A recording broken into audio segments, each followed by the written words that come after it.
എല്ലാ മാന്യപ്രേക്ഷകർക്കും പുതിയ ഒരു എപ്പിസോഡിലേക്ക് സ്വാഗതം. കഴിഞ്ഞ എപ്പിസോഡിൽ നാം ദൈവസ്നേഹത്തെപ്പറ്റി പ്രതിപാദിക്കുന്ന ബൈബിളിലെ കുറച്ച് വചനങ്ങൾ വായിച്ചിരുന്നു. അതിനുശേഷം സമൂഹത്തിലെയും രാഷ്ട്രീയത്തിലെയും സ്നേഹമില്ലായ്മയെപ്പറ്റി അല്പം പറഞ്ഞു. ഇതൊക്കെയും പറയുമ്പോഴും ഒരു വിഭാഗത്തെപ്പറ്റി പറയാതിരിക്കാൻ നിവൃത്തിയില്ല. ദൈവസ്നേഹത്തെപ്പറ്റി പറഞ്ഞുകൊണ്ട് നടക്കുന്നവർ, അതായത് വിശ്വാസി സമൂഹം, ദൈവമക്കൾ എന്ന് അറിയപ്പെടുന്നവർ, അവരുടെ ഇടയിലും ദൈവസ്നേഹം വളരെ വിരളമായിരിക്കുന്നു.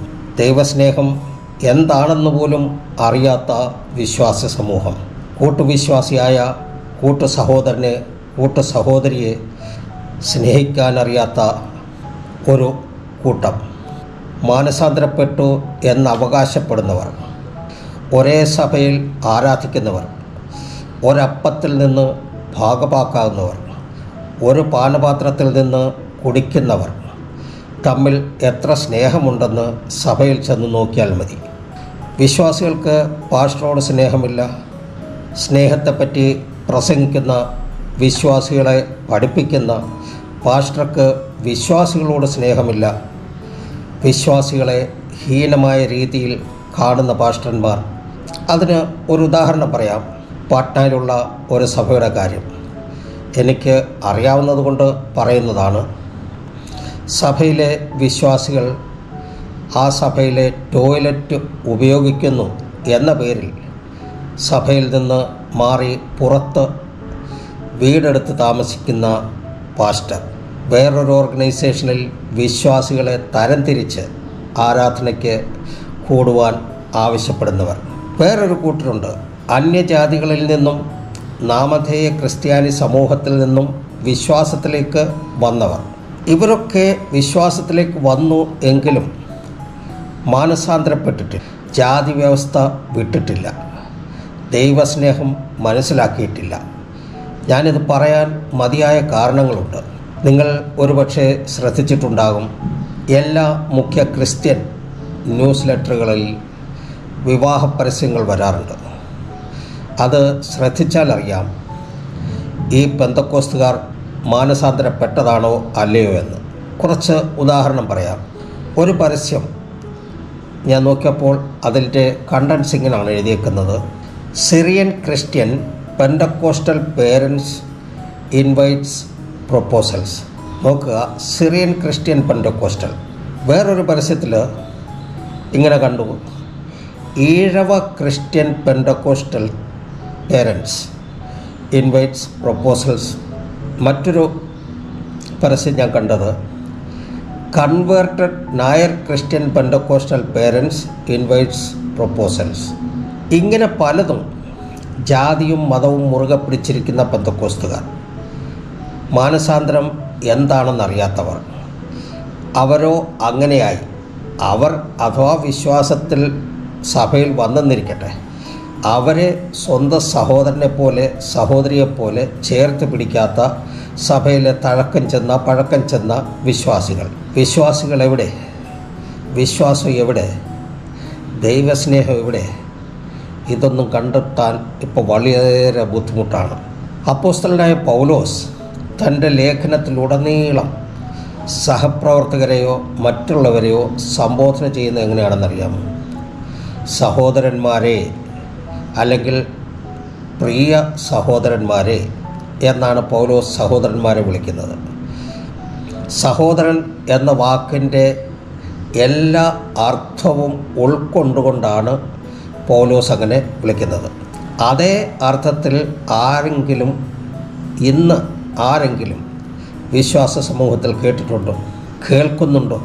ഇന്ന് കേൾക്കുന്നത് ഹേ കുട്ടൻ സഹോദര, ഹേ മണിയൻ സഹോദര, ഹേ കുറുപ്പ് സഹോദര, അങ്ങനെ പോകും. അതായത് അവരുടെ ജാതിയെ അടിസ്ഥാനമാക്കി അത് ചേർത്ത്, അല്ലെങ്കിൽ അവരുടെ ടൈറ്റിൽ ചേർത്ത് സഹോദര എന്ന് വിളിക്കുക. ഇതിലെവിടെയാണ് സഹോദരൻ്റെ ആ അർത്ഥം ഉൾക്കൊള്ളുന്നത്? ഇനിയും നമ്മൾ സഭകളുടെ ശുശ്രൂഷകന്മാരെയും അധ്യക്ഷന്മാരെയും ഒക്കെ നോക്കിയാലോ, വളരെ ലജ്ജ തോന്നും. കസേരയ്ക്കുള്ള മത്സരം, അതിനുവേണ്ടി ദൈവത്തെ ലേലം വിളിക്കുന്ന സഭാ അധ്യക്ഷന്മാർ, അധികാരമോഹികൾ, അധികാരത്തിന് വേണ്ടി എന്ത് നെറികേടും കാട്ടാൻ മടിക്കാത്തവർ. ഞാനിത് വെറുതെ പറയുന്നതല്ല. എൻ്റെ 30 വർഷത്തെ സുവിശേഷ വേലയുടെ സമയത്ത് അനുഭവിച്ചറിഞ്ഞ സത്യങ്ങളാണ്. ഇന്ന് എല്ലാ മെയിൻ ലൈൻ പെൻഡക്കോസ്റ്റൽ ഓർഗനൈസേഷനിലും നിത്യം നടക്കുന്ന സംഭവങ്ങൾ. അധ്യക്ഷ പദവിയിൽ ഇരിക്കുന്നവർ ശതകോടീശ്വരന്മാർ. എന്നാൽ അവരുടെ കീഴിൽ പ്രവർത്തിക്കുന്ന ഒരു നേരത്തെ ആഹാരത്തിന് നിവൃത്തിയില്ലാഞ്ഞിട്ട് പോലും വിശ്വസ്തയോടെ ദൈവവേല ചെയ്യുന്നവർ. അങ്ങനെയുള്ള പട്ടിണി കിടന്ന് ദൈവവേല ചെയ്യുന്നവർ ആ പാവപ്പെട്ട ദൈവദാസനെ കാണുന്നത് പോലും അറപ്പായി കാണുന്ന സഭാധ്യക്ഷന്മാർ. മുഷിഞ്ഞ വസ്ത്രം ധരിച്ച് പാവൻ ദൈവദാസന്മാരെ കൂട്ടത്തിലിരുത്താൻ തയ്യാറാകാത്ത സഭാ ലീഡേഴ്സ്. ഇവിടെ ഒരു വചനം വായിക്കുന്നു. ഞാൻ കൂടുതൽ അതിലേക്ക് ആഴത്തിലേക്ക് ഇറങ്ങിപ്പോകുന്നില്ല, കാരണം പലർക്കും ഇത് അരോചകമായിട്ട് തോന്നാം. 1 യോഹന്നാൻ്റെ ലേഖനം 3-ാം അധ്യായം അതിൻ്റെ 17-ാം വാക്യം. എന്നാൽ ഈ ലോകത്തിലെ വസ്തുവകയുള്ളവൻ ആരെങ്കിലും തൻ്റെ സഹോദരന് മുട്ടുള്ളത് കണ്ടിട്ട് അവനോട് മനസ്സലിവ് കാണിക്കാഞ്ഞാൽ ദൈവത്തിൻ്റെ സ്നേഹം അവനിൽ എങ്ങനെ വസിക്കും? ഈ വചനത്തിൻ്റെ അടിസ്ഥാനത്തിൽ നോക്കുകയാണെങ്കിൽ യാതൊരു ഓർഗനൈസേഷൻ്റെയും മേലധ്യക്ഷന്മാരൊന്നും തന്നെ സ്വർഗരാജ്യത്തിന് അവകാശികൾ പോട്ടെ, സ്വർഗരാജ്യം കാണാൻ പോലും സാധ്യമാകുമോ എന്നെനിക്ക് സംശയമാണ്. കൂട്ടുവേലക്കാരനെ സഹോദരനായി കാണാൻ കഴിയാത്തവൻ മാനസാന്തരപ്പെട്ടു എന്നെങ്ങനെ പറയാൻ കഴിയും? മാനസാന്തരം വരാത്ത ഒരാളുടെ ഉള്ളിൽ ദൈവസ്നേഹം എങ്ങനെ വസിക്കും? നമുക്ക് മടങ്ങി വരാം. ഈ ദൈവസ്നേഹം ഇല്ലാത്തതിൻ്റെയൊക്കെ കാരണം നമ്മുടെ ഉള്ളിൽ യഥാർത്ഥ സ്നേഹം ഇല്ലാത്തതാണ്. എൻ്റെ ഉള്ളിൽ യഥാർത്ഥ സ്നേഹമുണ്ടെങ്കിൽ അത് എൻ്റെ കുടുംബത്തിൽ പ്രതിഫലിക്കും. എൻ്റെ കുടുംബത്തിൽ സ്നേഹമുണ്ടെങ്കിൽ അത് നമ്മുടെ സ്വന്തക്കാരുടെയും ബന്ധുക്കളുടെയും ഇടയിൽ അത് പ്രതിഫലിക്കും. ആ സ്നേഹം പിന്നെ നമ്മളായിരിക്കുന്ന സമൂഹത്തിൽ, അവിടുന്ന് പിന്നെ ആ സമൂഹത്തിൽ നിന്നും നമ്മുടെ സ്നേഹം, നമുക്കുള്ളിൽ സ്നേഹമുണ്ടെങ്കിൽ ആ സ്നേഹം നമ്മുടെ സൊസൈറ്റിയിൽ, നമ്മുടെ പഞ്ചായത്തിൽ, നമ്മുടെ ജില്ലയിൽ, നമ്മുടെ രാജ്യങ്ങളിൽ അതിങ്ങനെ പ്രതിഫലിച്ചുകൊണ്ടേയിരിക്കും. നാം സാധാരണ ഗതിയിൽ ഉറ്റവരെയും ഉടയവരെയും സ്നേഹിക്കും, കൂട്ടുകാരെയും സഹപ്രവർത്തകരെയും സ്നേഹിക്കും, സമൂഹത്തെയും ഒക്കെ സ്നേഹിക്കും. ഇതൊക്കെ സാധാരണമാണ്. എന്നാൽ യേശുക്രിസ്തു ഒരു വ്യത്യസ്തമായ കാര്യം നമ്മോട് പറയും. നിങ്ങൾക്ക് ഒരുപക്ഷെ തോന്നുമായിരിക്കും ഇതൊരു ലോജിക്കില്ലാത്ത കാര്യമാണ്. യേശു നമ്മോട് പറയുന്നത് നിന്റെ ശത്രുവിനെ സ്നേഹിക്കുക. ലോകരീതിയിൽ നോക്കുകയാണെങ്കിൽ ഇത് ഒരു പ്രായോഗികമാക്കാൻ കൊള്ളാവുന്ന സംഗതിയേ അല്ല. യേശു മാതൃക എന്നവണ്ണം ഇത് നമ്മെ കാട്ടിത്തന്നു. യേശു കുരിശിൽ തൂങ്ങിക്കിടക്കുമ്പോൾ പിതാവിനോട് പ്രാർത്ഥിക്കുന്നു. ആർക്കു വേണ്ടിയാണ് പ്രാർത്ഥിക്കുന്നത്? യേശുവിനെ അടിച്ചവർക്ക് വേണ്ടി, യേശുവിനെ പീഡിപ്പിച്ചവർക്ക് വേണ്ടി, യേശുവിന്റെ കാലിലും കൈകളിലും ഇരുമ്പാടുകൾ അടിച്ചു തറച്ചവർ അവർക്ക് വേണ്ടിയിട്ട്, യേശുവിന്റെ തലയിൽ മുൾക്കിരീടം വച്ചവർക്ക് വേണ്ടി പ്രാർത്ഥിക്കുന്നു. എന്താ പ്രാർത്ഥിക്കുന്നത്? ഇവർ ചെയ്യുന്നത് എന്തെന്ന് അവർ അറിയായതുകൊണ്ട് അവരോട് ക്ഷമിക്കണം. മിത്രങ്ങളെ എല്ലാവരും സ്നേഹിക്കും, അതിൽ അതിശയോക്തിയില്ല. എന്നാൽ ശത്രുക്കളെ സ്നേഹിക്കുക, അതിലാണ് നിങ്ങൾ വ്യത്യസ്തരാകേണ്ടത്. ഞങ്ങൾ പാഷന്മാർ, പ്രത്യേകിച്ച് നോർത്ത് ഇന്ത്യയിൽ പ്രവർത്തിക്കുന്നവർ, ഞങ്ങൾ അനേക പ്രാവശ്യം മർദ്ദനമേറ്റവരാണ്, പലതരത്തിലുള്ള പീഡനങ്ങൾ സഹിച്ചവരാണ്. ഞങ്ങളെ അടിച്ചവർക്ക് വേണ്ടിയും പീഡിപ്പിച്ചവർക്ക് വേണ്ടിയും ഞങ്ങൾ പ്രാർത്ഥിക്കുകയാണ് ചെയ്യുന്നത്.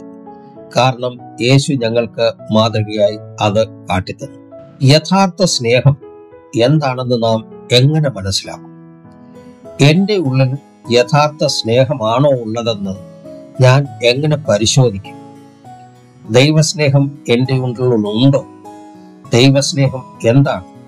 യഥാർത്ഥ സ്നേഹത്തിൻ്റെ നിർവചനം എന്താണെന്ന് ബൈബിൾ നമുക്ക് കൃത്യമായി വെളിപ്പെടുത്തി തന്നിരിക്കുന്നു. നമുക്ക് കുറച്ച് വാക്യങ്ങൾ വായിക്കാം.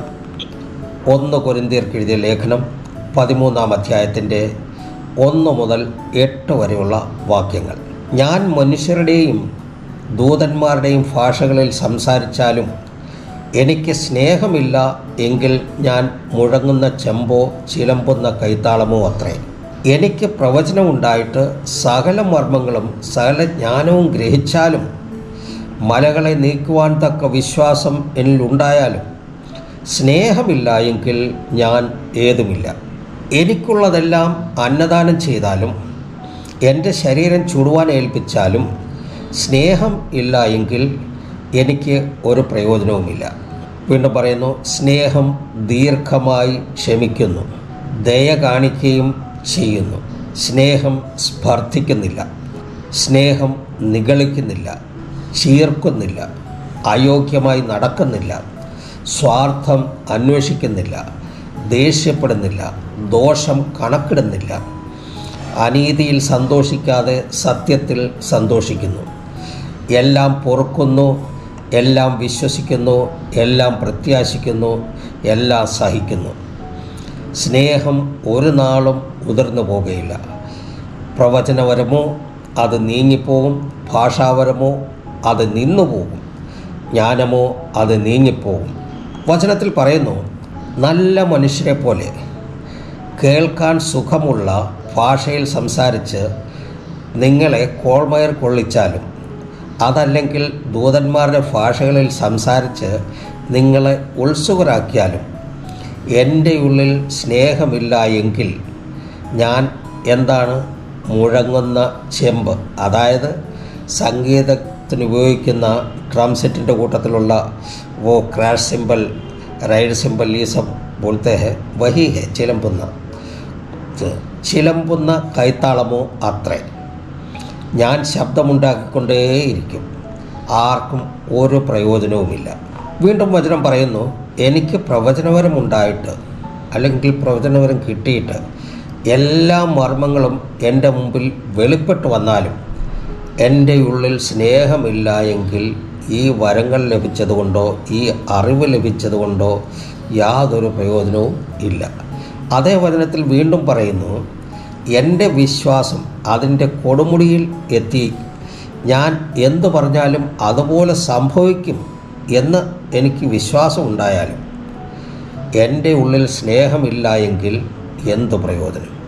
ഒരു വ്യക്തി പറയുകയാണ്, ഞാൻ എൻ്റെ സകല സമ്പത്തും വിറ്റ് ആ ധനം കൊണ്ട് അന്നദാനം നടത്തും, അല്ലെങ്കിൽ ദരിദ്രർക്ക് കൊടുക്കും. എന്നിട്ട് പറയുന്നു, ഞാൻ എന്നെ തന്നെ ദണ്ഡനങ്ങൾക്കും പീഡനങ്ങൾക്കും ഏൽപ്പിച്ചു കൊടുക്കും. അങ്ങനെ ചെയ്താലും ആ വ്യക്തിയുടെ ഉള്ളിൽ സ്നേഹമില്ല എങ്കിൽ ഇങ്ങനെ ചെയ്യുന്നതെല്ലാം വെറും മിഥ്യയാണ്. ഒരാൾ പറയുന്നു, എൻ്റെ ഉള്ളിൽ സ്നേഹം നിറഞ്ഞിരിക്കുന്നു, അത് നല്ലത് തന്നെ.